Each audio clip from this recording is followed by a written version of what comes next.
Hello friend, this is Vicky. I hope you are good. क्या आप जानते हैं कि दिल्ली के सरकारी स्कूल आज भारत में नंबर 1 सरकारी स्कूल है। और वहाँ की ऐसी क्या खास बात है जो भारत के अन्य सरकारी स्कूल में नहीं है, और वहाँ क्यों प्राइवेट स्कूल के बच्चे सरकारी स्कूल में पढ़ना चाहते हैं? नहीं।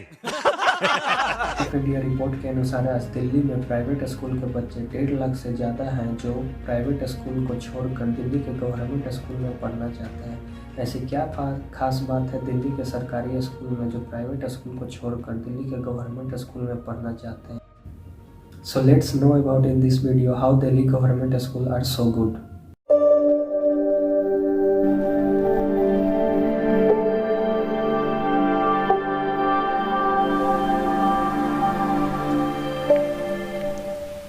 बात है दोस्तों 2015 की, जब अरविंद केजरीवाल दिल्ली के नए मुख्यमंत्री बने थे। उस समय दिल्ली के सरकारी स्कूल की हालत बहुत ही बुरी थी।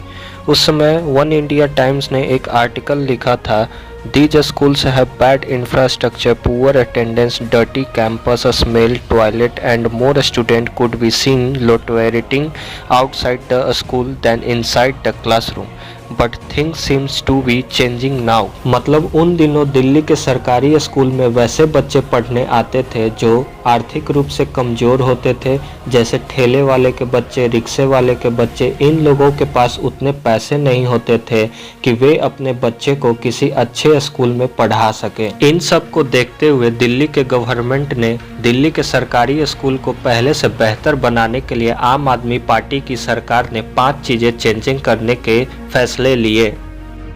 वहाँ की सरकार ने सबसे पहले इंफ्रास्ट्रक्चर को चेंज करने का फैसला किया। इसमें दोस्तों सबसे पहले स्कूल में बुनियादी ढांचे को चेंज किया। लगातार 3 साल की मेहनत के बाद उन्होंने 8000 नए क्लासरूम बनवाए और 23 नए सरकारी स्कूल खोलने की योजना बनवाई। और वहाँ के सभी सरकारी स्कूल में library, gym, swimming pool, lab, playground सब बच्चों के लिए बनवाया। इनकी दूसरी चेंजिंग थी दोस्तों टीचर ट्रेनिंग। उन्होंने सभी बच्चों को अच्छी शिक्षा देने के लिए टीचर लोग को बाहर भेजा ताकि वो बच्चे को अच्छी शिक्षा दे सके। उन्होंने टीचर लोग को हार्वर्ड, कैम्ब्रिज, सिंगापुर भेजा ट्रेनिंग के लिए। इनकी तीसरी चेंजिंग थी दोस्तों स्कूल मैनेजमेंट कमेटी। इसमें स्कूल के मैनेजमेंट को सुधार किया और बच्चों और पेरेंट्स के साथ अच्छा रिश्ता बनाया गया।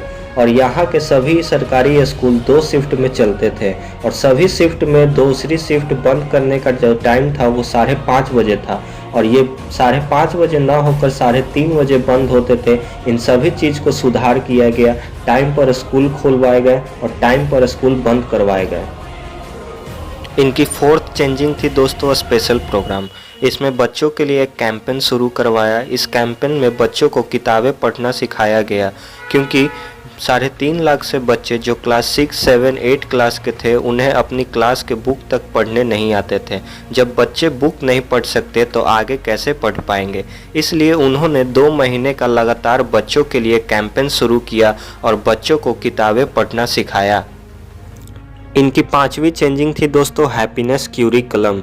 इसे क्लास नर्सरी से क्लास 8 तक लागू किया गया और इसे स्कूल के फर्स्ट पीरियड में रखा गया, जो 45 मिनट की डेली क्लास होती है और इस विषय की कोई लिखित परीक्षा नहीं होती है। इस हैप्पीनेस क्यूरिकुलम के तहत बच्चों को मेडिटेशन करवाया जाता है, ज्ञानवर्धक और नैतिकता के संबंधित कहानियाँ सुनाई जाती है। हैप्पीनेस क्यूरिकुलम के जरिए बच्चों को भावनात्मक रूप से मजबूत किया जाता है। दोस्तों इस क्लास को कराने का मकसद ये था कि बच्चे मानसिक रूप से विकास कर सकें। इसे करने से बच्चों का मन शांत रहता है और वह अपनी संस्कृति के प्रति जागरूक रहते हैं।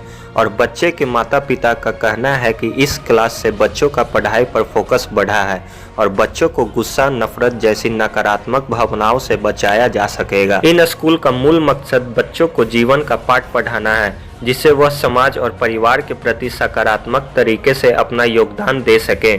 इसके अलावा इसका मकसद बच्चों को खुश रखना भी है।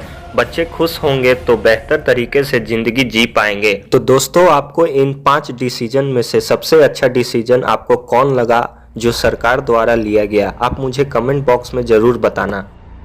पाठ्यक्रम को शुरू हुए 2 वर्ष ही हुए हैं, लेकिन बच्चों के व्यवहार और आचरण में इसकी वजह से जबरदस्त बदलाव देखने को मिला है।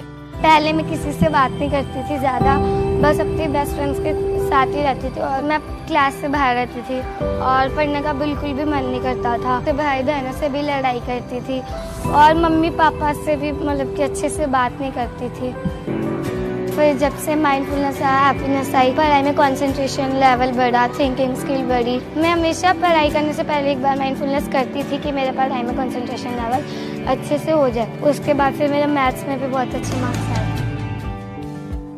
टीचर्स का भी यही मानना है कि हैप्पीनेस क्लासेस की वजह से वह अपने बच्चों के आपसी व्यवहार में भी परिवर्तन देख पा रहे हैं। हम जिन स्टोरीज के थ्रू, कहानियों के थ्रू उनको चीज़ें सिखा रहे हैं, अब बच्चे खुद से कहानियाँ घर से तैयार करके लाते हैं, नेट से सर्च करते हैं, क्लास में बाकी बच्चों को सुनाते हैं।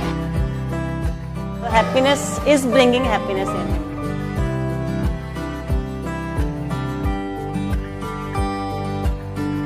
2 साल में इस करिकुलम को दुनिया भर के एकेडमिशियंस ने व्यापक रूप से सराहा है और बहुत सारे राज्यों और देशों के शिक्षा अधिकारियों ने स्वयं आकर हैप्पीनेस क्लास का अनुभव लिया है। फरवरी 2020 में यूएसए की फर्स्ट लेडी मेलानिया ट्रम्प भी हैप्पीनेस क्लासेस के इस अभिनव प्रयोग को समझने के लिए दिल्ली के स्कूल में आई।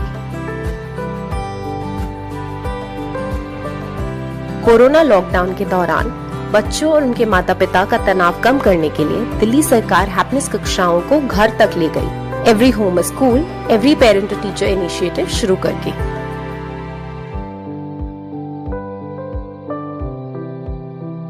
हैप्पीनेस करिकुलम का मानना है कि मनुष्य की बड़ी बड़ी समस्याओं का हल माइंडफुल शिक्षा के द्वारा हो सकता है। अगर हमें दुनिया में नफरत, हिंसा, आतंकवाद जैसी बुराइयों का स्थायी समाधान निकालना है तो शिक्षा से ही निकलेगा और शिक्षा में हैप्पीनेस करिकुलम इसका आधार बनेगा।